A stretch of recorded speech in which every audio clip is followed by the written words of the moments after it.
Olá, pessoal. Boa tarde a todos.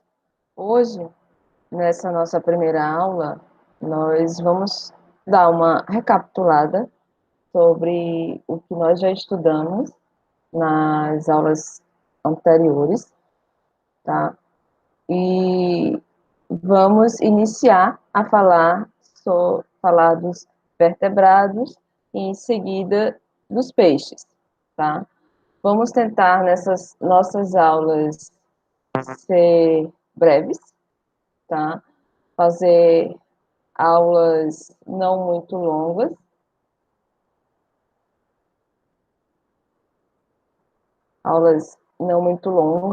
para não ficarem cansativas, ok? Então, nesse período, nós vamos tentar passar o conteúdo para vocês de uma maneira mais didática possível, tá? Claro que todos nós estamos tentando nos adaptar a essa nova realidade da, da pandemia, mas sigamos então da melhor maneira possível, tá? Ao longo das nossas, ao longo da nossa disciplina, vamos tentando sempre adequar, ajustar uma ou outra coisa que fique a desejar, ok? Então, nós já, nas aulas anteriores, falamos sobre as características essenciais para o grupo, a espécie está inserida dentro do grupo dos cordados, tá?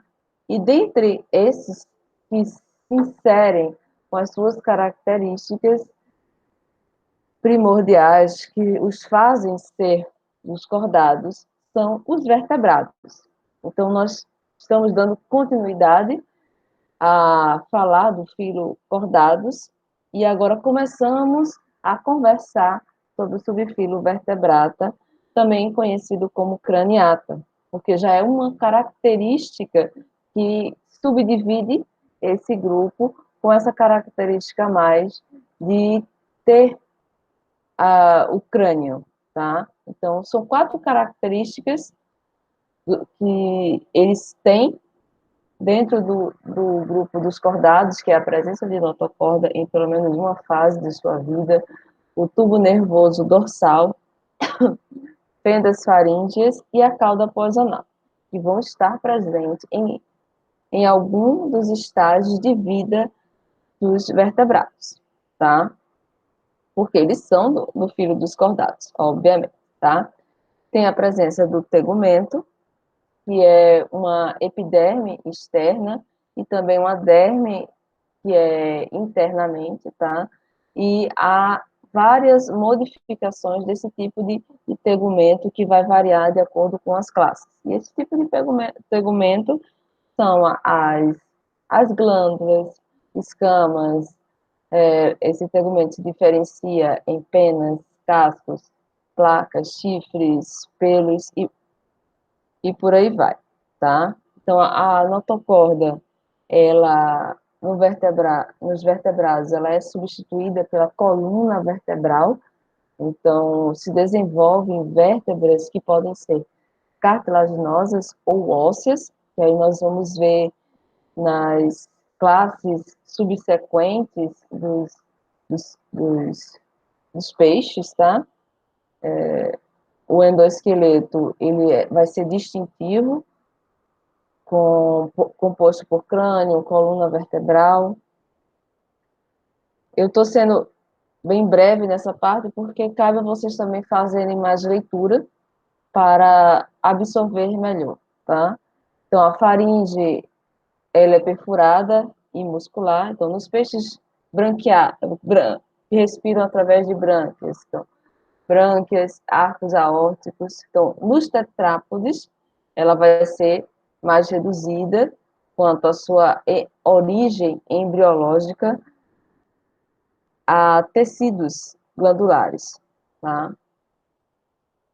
Os músculos, eles vão estar ligados entre esse endoesqueleto, e esses músculos é que vão suportar e determinar toda a movimentação desses vertebrados. O sistema digestivo, ele é completo, vai ser localizado ventralmente ao tubo nervoso e vai ter a presença de glândulas anexas que vão participar de todo esse processo digestivo, que seria o fígado e pâncreas. O sistema circulatório, ele é fechado, com coração ventral composto por 2 ou 4 câmaras, sistemas fechados de artérias, veias, capilares, e sangue com células vermelhas. Então, a pigmentação vai ser da hemoglobina e também de células brancas, tá? Tem a presença do celoma, obviamente, só que esse celoma agora ele vai ser desenvolvido, onde as vísceras elas vão estar ajustadas, organizadas, ou seja, elas vão estar localizadas cada um em seu ponto-chave para auxiliar em todo esse processo orgânico desse grupo que vai ser mais complexo. O sistema excretor vão ter um par de rins que vão desembocar na cloaca ou na região anal, que vai fazer toda a filtragem de todas as toxinas, processo de eliminação de líquidos desses organismos, tá? Então, o encéfalo vai ter a presença de encéfalo, claro, eles são craneados, então vai ter uma caixa craniana que vai ter todo esse preenchimento que ele é chamado de encéfalo, que ele vai ser altamente diferenciado. Vai conter de 10 a 12 pares de nervos cranianos com funções motoras e sensoriais, dando seguimento ao sistema nervoso autônomo, o qual tem um controle involuntário das funções orgânicas, e os órgãos sensoriais, que eles também vão ser pares, tá? Sistema endócrino, a produção de hormônios, e nesse sistema endócrino vai estar presente glândulas sem ductos, que vão estar espalhadas por todo o organismo. Isso tudo nós vamos detalhar quando estivermos falando de classe a classe, tá? Então, eu estou falando aqui de uma forma mais geral, para situar vocês, e posteriormente nós vamos estar detalhando cada um desses pontos, tá? Então, nos vertebrados, os sexos vão ser, na sua grande maioria, separados, com gônadas pares.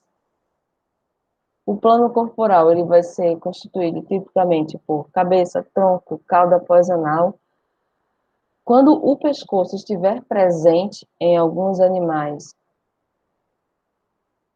que vão ser provavelmente terrestres, então vai haver dois pares de apêndices, de membros, tá? Às vezes podem estar ausentes. Celoma dividido em cavidade pericárdica, cavidade abdominal e cavidade torácica, no caso dos mamíferos, tá? Então, aqui nós vamos começar a detalhar melhor, agora falando sobre a classe dos peixes, que fazem parte do subfilo vertebrado. Tá? Então, mas o que são os peixes? Como é que nós podemos definir e descrever um organismo para ele estar inserido nessa classe Pisces? Então, de uma forma geral, nós podemos definir como sendo um vertebrado aquático com brânquias, membros e presente na forma de nadadeiras e normalmente com escamas de origem dérmica no tegumento. Essas nadadeiras, elas são formas de, de definição taxonômica das espécies, tá? E essa definição que eu coloquei aí para vocês de peixes não é uma definição taxonômica, é uma definição geral para situar vocês o que seria peixe, como é que se pode definir essa categoria. Então, se vocês pesquisarem, vão encontrar várias definições relacionadas ao que seria um peixe. Tá? Dentro da classe Pisces, já foram descritas aí em torno de 24.600 espécies na atualidade. Mas por conta da dificuldade de acesso, principalmente nas zonas abissais, nas zonas mais profundas, ainda acredita-se que existem muitas outras espécies, milhares de espécies, ainda a serem descobertas e, consequentemente, descritas. E quais seriam as contribuições biológicas, as características biológicas surgentes que diferenciaram a classe dos peixes? Então, temos aí a evolução das células ósseas e a presença do endoesqueleto, a coluna vertebral que veio substituir a notocorda, que vocês lembram do anfioxo, que tinha a presença dessa notocorda nitidamente. Então, essa notocorda ela foi substituída por algo mais elaborado, que ramificou em outras características consequentes, tá? Que seria a coluna vertebral. E a coluna vertebral tem um eixo de enrijecimento e, com isso, garante uma maior fixação do crânio, das vértebras, dos músculos, dos apêndices, e, com isso, passa a proporcionar uma maior mobilidade, ou seja, movimentação para esses peixes, para os peixes em geral. Tá? Então, com o cérebro e o cordão nervoso, que vão estar incluídos e protegidos dentro do crânio e coluna vertebral. Os peixes, eles foram os primeiros a abrigar o sistema nervoso central separado do resto do corpo. Então, isso foi uma contribuição biológica importantíssima para a classe dos peixes. Os órgãos sensoriais, eles foram se especializando. Então, na classe dos peixes, então passou-se a ter paladar, olfato, a audição, e houve uma especialização aí que se dividiu essas especializações. Então, se vocês forem comparando a da esquerda para a direita, essas especializações, tá? Até chegar ao mamífero, então, nos peixes, que é a figura A, então, observem que a bipartição dessas características aí foram se diferenciando ao longo de todo o processo evolutivo, desde peixe, anfíbio, réptil, ave, até mamífero, onde as características especializadas se desenvolveram mais, até chegar a mamífero, que nós somos mamíferos que temos a capacidade, intelecto, entre outras características. Mas voltando para falar sobre as contribuições biológicas da classe Pisces. Então, houve o desenvolvimento das maxilas com dentes que permitiram uma predação, uma melhor alimentação desses organismos e a capacidade de predar alimentos maiores e até ativos, tá? Então, as maxilas, observem aí nessa figura, então, a boca desenvolveu, constituiu uma maxila com maior poder de mordedura e capacidade de exercer força mecânica, tendo uma maior probabilidade de adquirir alimentos, tá? Dentre as... Vem cá, mamãe, desça da cama. Dentre as contribuições biológicas, também podemos citar a evolução das nadadeiras peitorais e pélvicas, tá? Então, observe aí na figura onde estão localizadas as nadadeiras peitorais e as pélvicas na seta, tá? Então, elas são apoiadas por cinturas escapulares e pélvicas, que fornecem uma capacidade de manobra aumentada, tornando-se precursores de braços e pernas no processo evolutivo subsequente dos vertebrados, tá? Então, as adaptações e ajustes fisiológicos também ocorreram em relação a esse meio aquático, tá? Então, a origem, vem cá, mamãe.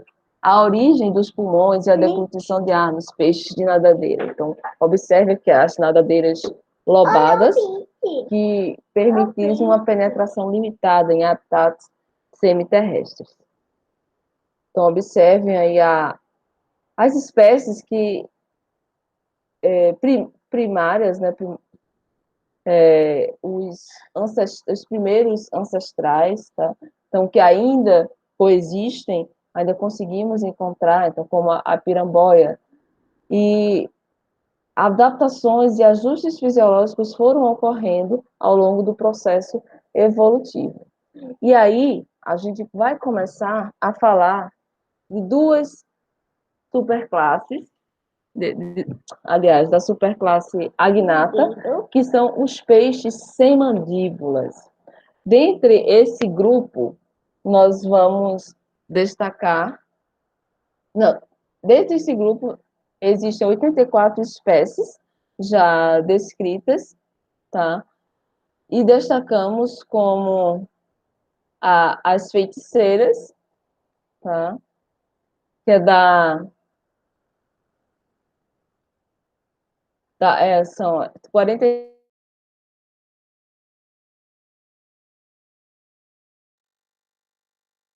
morfo, tá?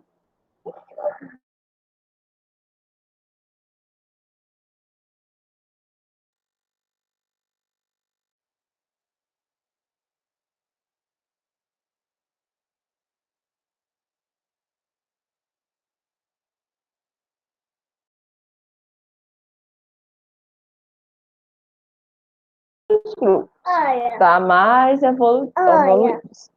Mamãe, é o peixinho.